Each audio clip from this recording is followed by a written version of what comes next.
Simba akamuona antelope, akamrukia papo, akamkata masikio.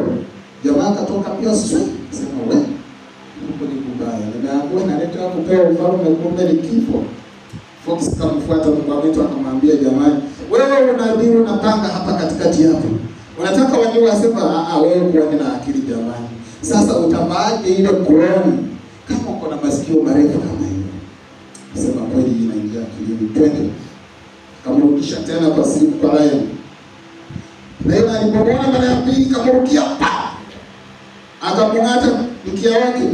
Tena tukachomoka mbio mara ya pili. Akasikia uchungu sana na hasira kwa yule mbwa mwitu.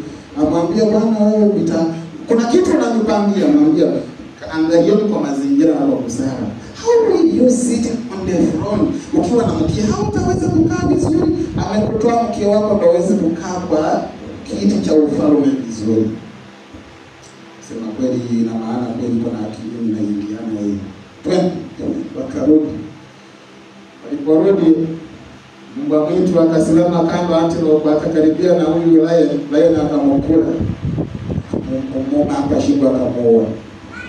Sasa akamwamuru huyu Fox aende akamtoe ngozi, atoe ubongo, atoe kichwa, atoe nini, maini, mapafu, kila kitu amletee.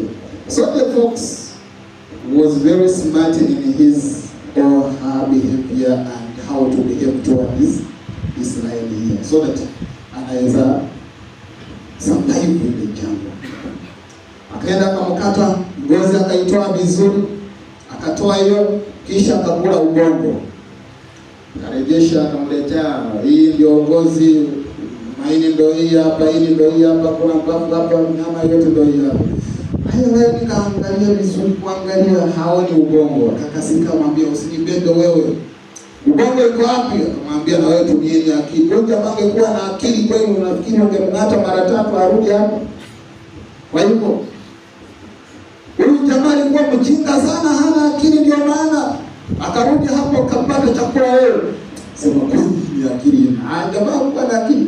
Kwani namuomba maskini kama mkia atarudi kama hawezi rudi mara nyingine. Kwa hivyo ndugu zangu katika imani, fabima rahmati min Allah linnas linatahum. Rahma ya Mwenyezi Mungu Subhanahu wa Ta'ala ipo miongoni mwa watu wenye wako gentle. Angalieni how the fox survived in the jungle.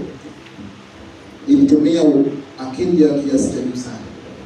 Kwa hivyo katika hadithi ya Nabii Muhammad sallallahu alaihi wasallam anasema inama bu'itha li yutamima ma kana min akhlaq